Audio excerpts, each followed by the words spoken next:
जय हिंद साथियों, स्वागत है आपका एक बार फिर से आपके इस YouTube चैनल स्टेट लेवल पर।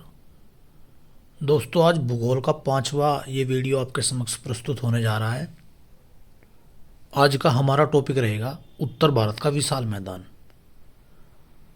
हम क्रमबद्ध तरीके से भारत का भूगोल पढ़ रहे हैं। इससे पहले लगभग 4 वीडियो मैंने करा दी हैं। आज ये 5वां वीडियो आपके समक्ष आएगा और आज का हमारा टॉपिक रहेगा उत्तर भारत का विशाल मैदान, यानी उत्तरी हिमालय, पूर्वी हिमालय, यकल दर्रे, घाटी, हिमनद में से भी हमने देख लिए। हमने पूर्वोत्तर भारत की पहाड़ियाँ भी देख ली। आज ये हमारा वीडियो है अगले क्रम पे, यानी जो भारत का भू आकृतिक प्रदेशों में दूसरे नंबर पर विभाजन जो आता है, जिसका नाम उत्तर भारत का विशाल मैदान है, वो आज हम कराएंगे दोस्तों वीडियो में। तो सबसे पहले देखेंगे उत्तर भारत का विशाल मैदान वास्तव में कहते किसे हैं और किस किस स्थान पर यह पाया जाता है, कैसे कैसे इसका निर्माण होता है। तो चलिए शुरुआत करते हैं। उत्तर भारत के मैदान का निर्माण मुख्यतः सिंधु, गंगा व ब्रह्मपुत्र नदी तथा इसकी सहायक नदियों द्वारा लाए गए अवसादों के निक्षेपण से हुआ है। इन्हें गंगा व ब्रह्मपुत्र का मैदान भी कहते हैं, बिल्कुल कहते हैं, क्योंकि ये जो हिमालयी नदी हैं जो अपने साथ अवसाद लाती हैं बहाकर, और उनके निक्षेपण से जो मैदान होता है उसे ही उत्तर भारत का विशाल मैदान कहते हैं। यह मैदान पश्चिम में सिंधु नदी से लेकर पूर्व में ब्रह्मपुत्र नदी तक फैला हुआ है, बिल्कुल। यानी पश्चिम में जो सिंधु नदी अरब सागर में गिरती है पाकिस्तान से होती हुई, और उधर ब्रह्मपुत्र नदी जो हमारे अरुणाचल प्रदेश से नामचा बारवा पर्वत से जो उत्तर भारत में प्रवेश करती है, वहाँ तक का जो मैदान है उसे उत्तर भारत का मैदान बोलते हैं। यह एक समतल मैदान है। इसके उच्चावच में बहुत कम अंतर है। यह मैदान पूर्व से पश्चिम तक लगभग 3200 किलोमीटर लंबा, लगभग 150 से 300 किलोमीटर चौड़ा है दोस्तों।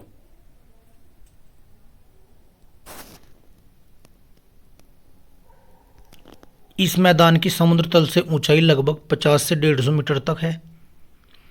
इस क्षेत्र की उपजाऊ मिट्टी, उपयुक्त जलवायु तथा पर्याप्त जलापूर्ति कृषि कार्य के लिए विकास में बहुत सहायक है, बिल्कुल। उत्तर मैदान को उच्चावच व भौतिक लक्षणों के आधार पर 5 महत्वपूर्ण प्रदेशों में विभाजित किया गया है, जिनमें से पहले नंबर पर है भाबर, तराई, बांगर, खादर और डेल्टा। तो ये 5 महत्वपूर्ण प्रदेशों में उत्तर के मैदान को विभाजित किया जाता है। आइए जानते हैं, एक एक को करके पढ़ते हैं। तो दोस्तों, भाबर की हम बात कर रहे थे, उसके पहले मैं एक बार फिर बता दूं आपको। सिंधु नदी से लेकर ये जो पश्चिम में सिंधु नदी है और इधर नामचा बारवा पर्वत तक जो विशाल मैदान फैला हुआ है उसे ही उत्तर भारत का विशाल मैदान बोलते हैं। अब जो हमारी ब्रह्मपुत्र नदी है वो नामचा बारवा पर्वत से भारत में प्रवेश करती है, और इधर जो पश्चिमी क्षेत्र में जो पाकिस्तान वाला जो क्षेत्र है वहाँ से लेकर और इधर नामचे बारवा पर्वत तक ये जो नदियाँ अवसाद के रूप में बहाकर जो लाती हैं, और उससे ही मैदान का निर्माण होता है दोस्तों। तो सबसे पहले देखते हैं, भाबर में बता रहा था, उत्तर भारत में शिवालिक के गिरिपथ प्रदेश में सिंधु नदी से तीस्ता नदी के क्षेत्र को भाबर कहा जाता है। यह भूभाग हिमालय नदियों द्वारा लाए गए पत्थर, कंकड़, बजरी आदि के जमाव से बना है, बिल्कुल। इसकी चौड़ाई सामान्यतः 8 से 10 किलोमीटर है, ये पूछ लेता है एग्जाम में। इस भूभाग में छोटी नदियां पत्थर, कंकड़, बजरी के ढेर से नीचे प्रवाहित होने के कारण अदृश्य हो जाती हैं। अब हालांकि ये अदृश्य हो जाती हैं, इसका क्या कारण है आगे पढ़ेंगे, बताऊंगा। यह क्षेत्र कृषि के लिए उपयुक्त नहीं होता, बिल्कुल।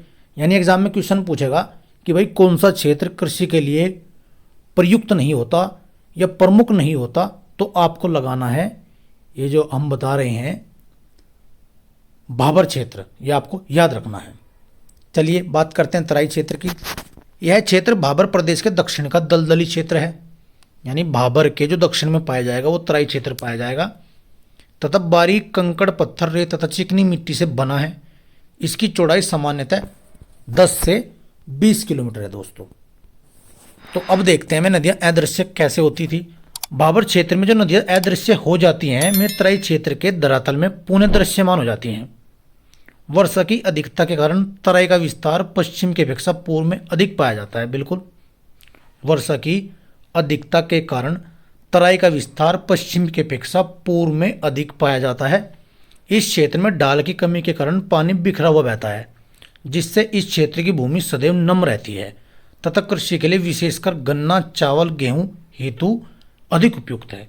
ये बात देखो, यानी जो भाबर में नदियाँ विलुप्त हो जाती हैं वे कहीं ना कहीं तराई वाले क्षेत्र में आकर दिखने लगती हैं और पुनः जल का मतलब जल से संचित करने का काम करती हैं। अब बात करते हैं बांगर की। यह उत्तरी मैदान की उच्च भूमि है जो पुरानी जलोढ़ मिट्टी से निर्मित है। उत्तरी मैदान का सबसे विशालतम भाग पुराने जलोढ़ बांगर का बना है। इसका विस्तार मुख्य रूप से पंजाब और उत्तर प्रदेश के मैदानी भागों में पाया जाता है। इसमें कंकड़ भी पाए जाते हैं। शुष्क क्षेत्रों में इसमें लवणीय एवं क्षारीय उत्फुल्लन देखे जाते हैं, जिन्हें रेह अथवा कल्लर कहा जाता है। पूछा जाता है रेह और कल्लर किस में पाया जाता है, तो आपको याद रखना है। बांगर क्षेत्र नदियों के बाढ़ वाले मैदान के तल से ऊपर स्थित होता है, इसलिए यहाँ नदियों के बाढ़ का जल नहीं पहुँच पाता। यह क्षेत्र कृषि कार्य हेतु कम उपयोगी होता है एवं इसमें भूमिगत जल स्तर की गहराई अधिक होती है।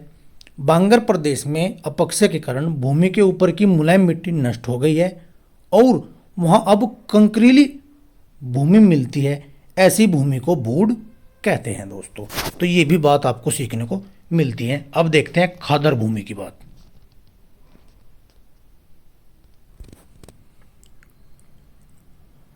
तो खादर में क्या होता है?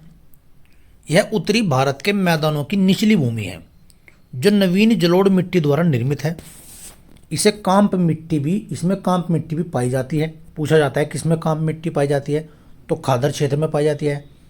इसका विस्तार पूर्वी उत्तर प्रदेश, बिहार, पश्चिम बंगाल में है। खादर क्षेत्र नदियों के निचले हिस्से में स्थित होती है, जिस पर बाढ़ के समय जलोढ़ की नई परत जम जाती है। ये पूछा जाता है। यह क्षेत्र कृषि कार्य हेतु बहुत उपजाऊ होता है। इसमें भूमिगत जल स्तर ऊंचा होता है। खादर भूमि की मृदा में चीका की अधिकता होती है जो इसे नमी धारण करने की क्षमता प्रदान करती है। यह क्षेत्र मिट्टी, चावल, जूट, गेहूं, गन्ना, दलहन, तिलहन आदि की कृषि हेतु प्रसिद्ध मानी जाती है। अब बात करते हैं डेल्टा क्षेत्र की। यह खादर मैदान का ही बहुत बड़ा भाग होता है। इसका विस्तार निचली घाटी अर्थात गंगा घाटी में पाया जाता है। इसमें पुराना व नया पंक व दलदल, पंक का मतलब होता है कीचड़, दलदल सम्मिलित है। यहाँ उच्च भूमि को चार कहते हैं, चार बोलते हैं इसे। उत्तरी भूमि के विशालतम मैदान को प्रादेशिक आधार पर मुख्यतः चार उपवर्गों में बांटा जाता है।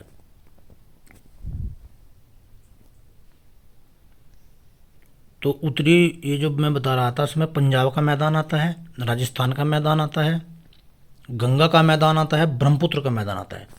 तो इन्हीं मुख्यतः चार मैदानों से मिलकर ये कहीं ना कहीं सभी प्रकार के मैदान जो उत्तर भारत के विशाल मैदान हम पढ़ते हैं, इन चारों मैदानों को मिलाकर हम पढ़ते हैं और वास्तव में यहाँ से प्रश्न पूछा जाता है। तो इन चारों मैदान को देखेंगे और जब जाकर ये आज का वीडियो पूरा हो पाएगा। तो इसमें सबसे पहले नंबर पर पंजाब का मैदान आता है, जिसमें हम पढ़ेंगे सिंधु तथा इसकी सहायक नदियों झेलम, चिनाब, रावी, व्यास तथा सतलुज के द्वारा निर्मित मैदान को पंजाब का मैदान कहते हैं। बिल्कुल कहते हैं। जो सिंधु की सहायक नदी है, जिसे पचनद बोलते हैं, उनके द्वारा बनाया गया जो मैदान है दोस्तों, उसे ही पंजाब का मैदान कहते हैं। उसका भौगोलिक विस्तार भारत व पाकिस्तान दोनों देशों में है। भाई आप जानते हैं कि पश्चिमी जो तीन नदियाँ हैं वे अधिकांश पाकिस्तान में जाती है और व्यास तो खैर सतलज में भारत में मिल जाती है। क्वेश्चन पूछा जाता है। लेकिन सर्वाधिक विस्तार जो है पाकिस्तान में है, भारत में तो है ही, लेकिन जो ज़्यादातर विस्तार है उसका वो पाकिस्तान में है।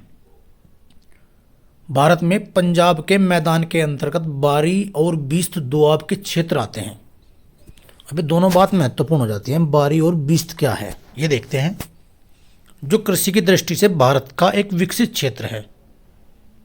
पंजाब की पुरानी जलोढ़क भूमि बांगर को बैड लैंड कहते हैं, यानी बुरी या अनुर्वर भूमि कहते हैं, एक तरीके से बुरी भूमि।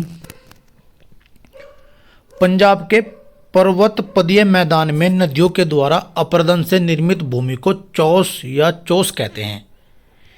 इस प्रकार के चोस होशियारपुर जिले में सर्वाधिक पाए जाते हैं। अब यहाँ से दो बात सीखने को मिलती है कि पंजाब के मैदान के अंतर्गत बारी और बिस्त दोआब आ गए। अब पूछ लेगा किस मैदान में बारी और बिस्त दोआब पाए जाते हैं, तो पंजाब के मैदान में पाए जाते हैं। बात करते हैं दोआब, आखिरकार दोआब हैं कितने, तो दो नदियों के बीच की भूमि को दोआब कहते हैं।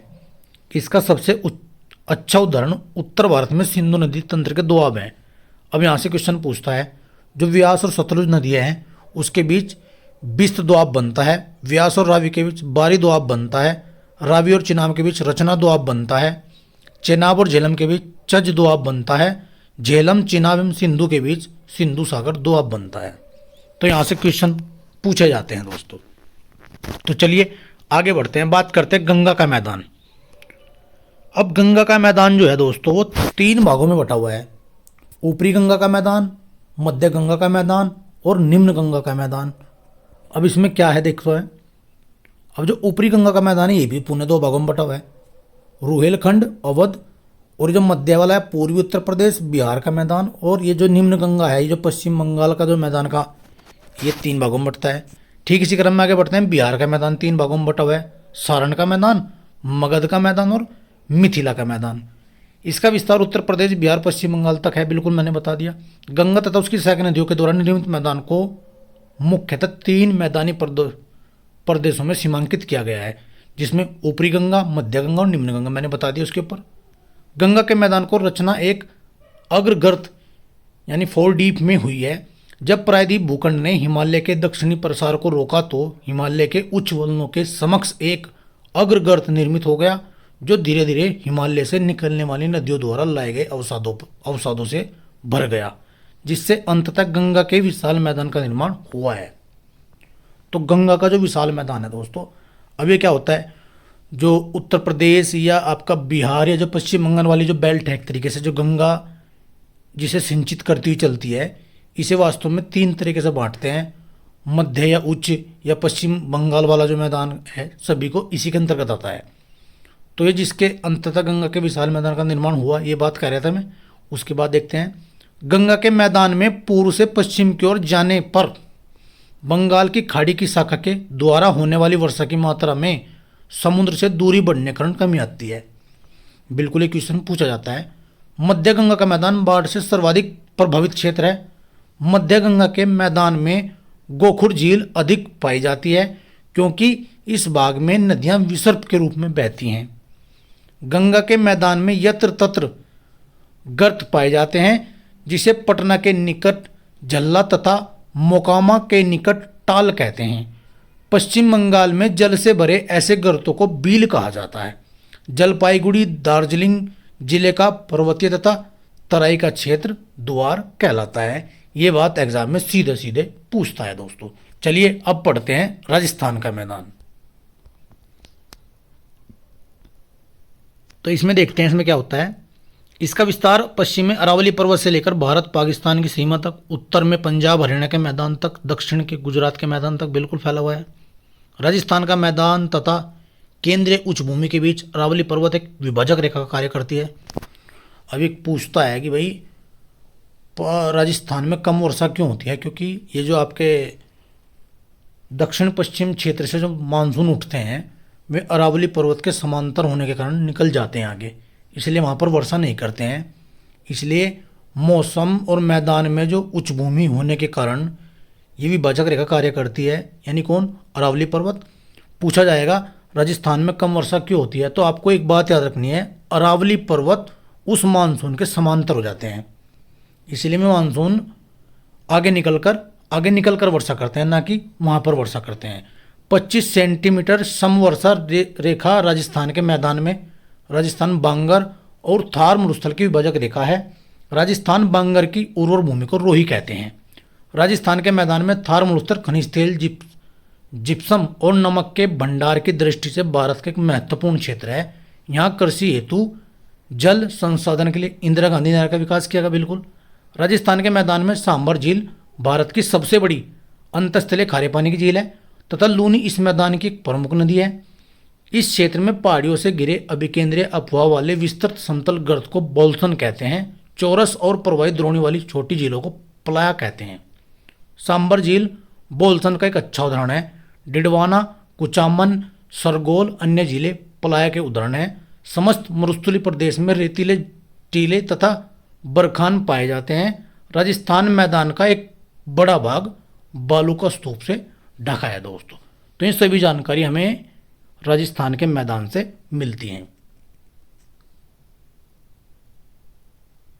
अब देखते हैं ब्रह्मपुत्र का मैदान। यह मैदान ब्रह्मपुत्र एवं उसकी सहायक नदियों द्वारा अपवाहित किया गया है।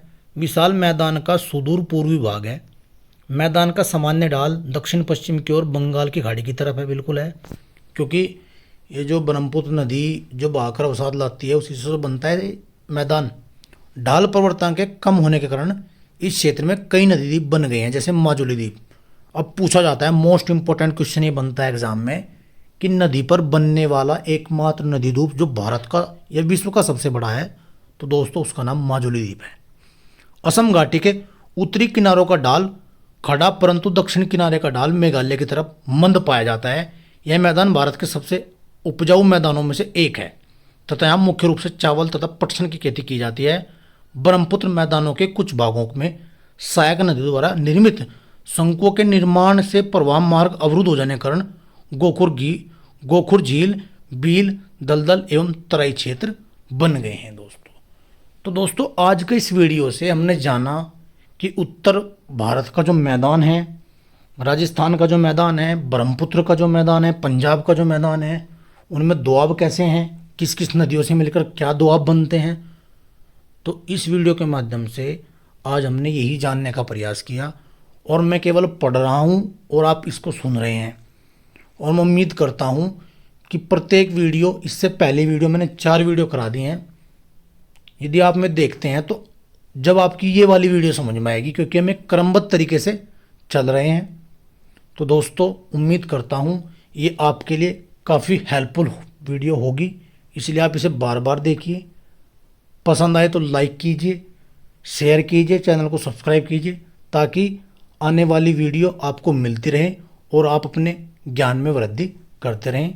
जय हिंद दोस्तों, पढ़ते रहिए और आगे बढ़ते रहिए।